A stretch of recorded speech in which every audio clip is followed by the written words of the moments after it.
Elke tweede week help kinders om die strate en speelparke in die gemeenskap skoon te maak. Mense wat rypveiers is, wat rent betaal en almal die ons kry niks service nie. En dit affek almal. So but as 'n naby election tyd is, dan is hulle gou om die park skoon te maak, om die gras te sny. Maar as jy na die election, dan moet jy weer vir 5 jaar wag dat hulle weer alles kan skoon maak. So die kinders na skool dan maak hulle die park skoon en almal soos jy nou kan sien die park loop skoon.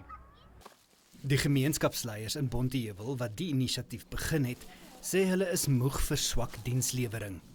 Ja, dis 'n goeie inisiatief wat ons opgebring het. Ek hoop net al die parke in Bonteheuwel doen dieselfde.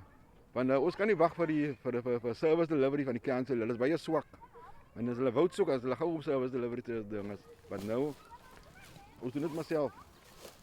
We're just trying to clean up our park, clean our road, make sure our community is safer for the youngsters. In Denoon voel gemeenskapslede dieselfde. Sedert 2019 samel inwoners geld in om hul paaie reg te maak. Inwoners sê hoewel baie politieke beloftes al op niks uitgeloop het nie, is hulle steeds vol vertroue dat hulle eendag beter dienslewering sal ontvang.